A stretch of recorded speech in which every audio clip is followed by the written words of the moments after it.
ئامادەبوانی بەڕێز باشترین دەستپێک بۆ بەزڕاگرتنی ئەم فستیڤاڵە هەمومان چەند ساتێک دەوەسین بۆ گیانی پاکی شەهیدان فەرموون. بەڕێزان، وتاری پارتی سەوزی کوردستان و ڕێکخراوە ژینگەیەکان لەلایەن بەڕێز ملکۆ بازیانی سەرۆکی پارتی سەوزی کوردستانەوە پێشکەش دەکرێت با بفەرمێت. بە ناوی خوای گەورەوە بەیاننامەی پارتی سەوزی کوردستان و ڕێکخراوە ژینگەیەکان بۆ ڕۆژی ژینگەی کوردستان. بەڕێزان، نوێنەری سەرجەمدام و دەستگا حکمی و حیزب و لایەنە سیاسیەکانی هەرچوار پارچەی کوردستان، ڕێکخراوەکانی کۆمەڵگەی مەدەنی و ڕێکخراوە ژینگەیەکان و دۆستانی ژینگە، بە ناوی پارتی سەوزی کوردستان و ڕێکخراوە ژینگەیەکان زۆر بە گەرمی بەخێراتنتان دەکەین بۆ ئەم فیستیڤاڵە و بەرز ڕاگرتنی ڕۆژی ژینگەی کوردستان کە سازمان داوە. بەڕێزان، هەروەکو دەزانن ڕۆژی 16 چواری هەموو ساڵێک بە ڕۆژی ژینگە دەستنیشان کراوە. بیرۆکە و دیاریکردنی ئەم ڕۆژە لەوە سەرچاوی گرتووە کە ئێوارەی ڕۆژی 16 چواری 1970 فڕۆکە جەنگەکانی ڕژێمی بەعسی لە ناوچوو بە دڕندترین شێوە هەستان بە ئەنجامدانی تاوانی جینۆساید و ئەنفالکردنی بالیسان و شێخۆسان کە تێگەڕای قوربانیانی ئەم کارەساتە بریتی بووە لە 264 شەهید و زیاتر لە 400 بریندار و هەروە تێکدان و پیسکردنی سروشتی ناوچەکە و سووتانی دایان دۆنم لە دار و درەخت و پاوەن لە ناوبردنی ژمارەیەکی زۆر لە ئاژەڵ و باڵندەی خۆماڵی کێوی و خاپورکردنی دەیان کانیا و ڕووبار و سەرچاوی ئاوی دیکە بە جۆرێک و ژینگە و سروشتی ناوچەکەی شێوان کە هیچ سیمایەکی ئاوەدانی و شارستانیەوە پێ نێشت و بە تەواوەتی خاپووری کرد. بۆیە پەرلەمانی کوردستان لە دانیشتنی ژمارە 5 حوتی 2008 بڕیاری ژمارە 1 ساڵی 2008 ڕۆژی 16 هەموو ساڵێکی بە ڕۆژی ژینگەی کوردستان دیاری کرد. ئامادەبوانی هێژە، ئێمە وەکو پارتی سەوزی کوردستان و ڕێکخراوە ژینگەیەکان بە ئەرکی سەرشانی خۆمان زانیوە لەم ڕۆژە پیرۆزەدا وەکو چەتری کۆکەرەوەی سەرجەم حیزب و ڕێکخراوە ژینگەی و مەدەنیەکان هەستین بە ڕێخستنی ئەو فیستیڤاڵە و بانگشتی بەڕێستان بکەین و پەیامی ئاشتی و تەبایی و پاراستن و بەزڵاگرتنی ژینگەتان پێڕابگەین وەکو ئەرکی سەرشانی هەموو لایەکمان. هاونیشتیمانیان، بەداخەوە کە دەبێ بڵێن ژینگەی کوردستان ڕۆژ لە دوای ڕۆژهەنگاوی خێرا دەنێ بۆ پیسبوون و لە ناوچوونی سەوزایی کە ئەمەش هەڕەشەیەکی مەترسیدارە لەسەر تاک بە تاکی کۆمەڵگا و کە ناتوانین لێ دەرباز بین. بۆیە دەبێ بە هەمومان لە قەمی ژینگەکەمان دابین و هاوکار بین لە پاراستن و پاکردنی ژینگەی کوردستان. پارتی سەوزی کوردستان و ڕێکخراوە ژینگەیەکان لەم ساڵیادەدا چەند داوا و پێشنیازێک ئاراستەی هەریەک لە لایەنە پەیوەندیدارەکانەکە لە ئاستی خۆیانەوە هەماهەنگ و هاوکار بن. یەک، داوا لە سەرۆکایەتی هەرێمی کوردستان دەکەین هاوکار و هەماهەنگ بن بۆ پاراستنی ژینگە و سروشتی کوردستان و بەرپرسانە مەعمەڵە لەگەڵ پرسە ژینگەیەکاندا بکەن و پشتیوانی کار و پرۆژەکانی پەیوەست بە ژینگە و پێشخستنی پرسەکانی ژینگە بن. دوو، سەرۆکایەتی حکومەتی هەرێمی کوردستان لە پێگەێنانی کابینەی نوێی حکومەتدا گرنگی زیاتر بە پرسە ژینگەیەکان بدات و داوا دەکەین وەزارەتی ژینگە پێک بێنرێتەوە و ڕۆڵیان پێ بدێت کە لەو ڕێگا دەتوانرێت باشتر و شایستانەتر خزمەتی ژینگەکەمان بکرێت. سێ، داوا لە سەرۆکایەتی پەرلەمانی کوردستان و ئەندام پەرلەمانەکان و دەکەین کە هاوکار و هەماهەنگ بن بۆ پرۆژە ژینگەیەکان و بەبێ جۆدانە بیکردنەوەی سیاسی ململانە سیاسیەکان لەم خولەی پەرلەماندا بتوانن زۆرترین پرۆژەی یاسایی پەیوەست بە ژینگە تێبەڕێن و دەنگی لەسەر بدەن.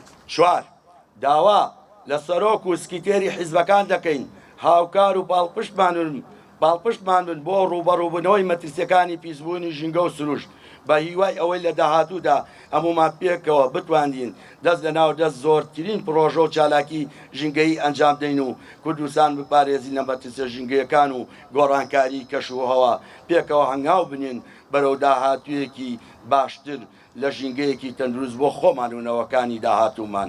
هەر شاد و سەرکەوتو و سەرفراز بن. پارتی سەوزی کوردستان و ڕێکخراوە ژینگەیەکان 16 چواری 2025. ئامادەبوانی بەڕێز، پارتی سەوزی کوردستان بەردەوامە لەسەر کار و چالاکیە ژینگەی و پرسە گرنگەکانی کۆمەلگا لە دوای کە داوای دوو پرۆژەی گرنگمان کردووە بەڵام بەداخەوە تا ئێستا وەڵام نەدراوەتەوە. یەکەمیان بۆ پرسی سەگی بێلانە کە لە ئێستادا بۆتە پرسێکی گرنگ دەبێت لە زووترین کاتدا جێبەجێ بکرێت. بۆ مەبەستا بۆ سێەم جاران پرۆژەیەمان داوا کردووە کە لە سەرۆکی ئەنجومەنی شارەوانی سلێمانی بەڵام تا ئێستا جێبەجێ نەکراوە.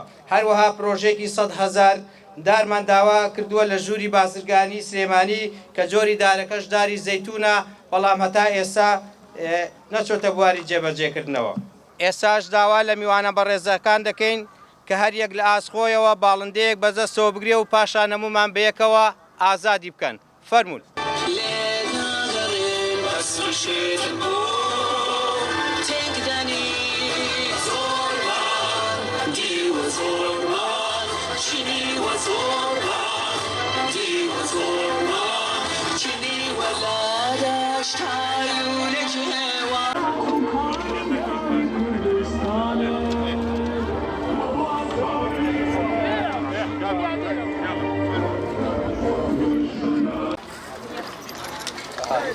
بەناوی خۆی بەخشەندە ئەم چالاکیە لە هەموو ساڵێ وەکو لە شانزەی 4 ڕۆژی ژینگەی کوردستان ئەم چالاکیە ساز ئەکرێ بە چالاکی جۆرا و جۆر وەکو ڤیستیڤاڵ بە چالاکی جۆرا و جۆری ژینگەی ئەنجام ئەیرێت.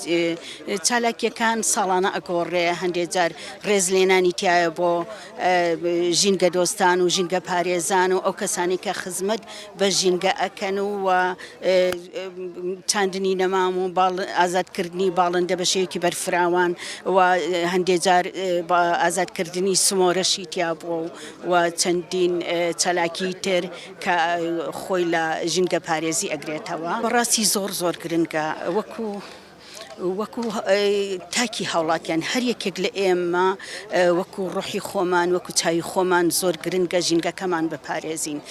وەکو باسم کرد جاری کەش باسم کردو و چەندی جار دووبارەی کردوێتەوە کە ژینگە بەر لە ژیانە. ئەگەر ژینگە نەبێت ژیان بوونی نییە. ژینگەواتە ئاو هەوا و زەوی. ئەگەر ئاو هەوا و زەوی هەمووی پیس بوو کەڵکی ژیانی نەما ئەی بوونی مرۆڤایەتی لەکوێیە؟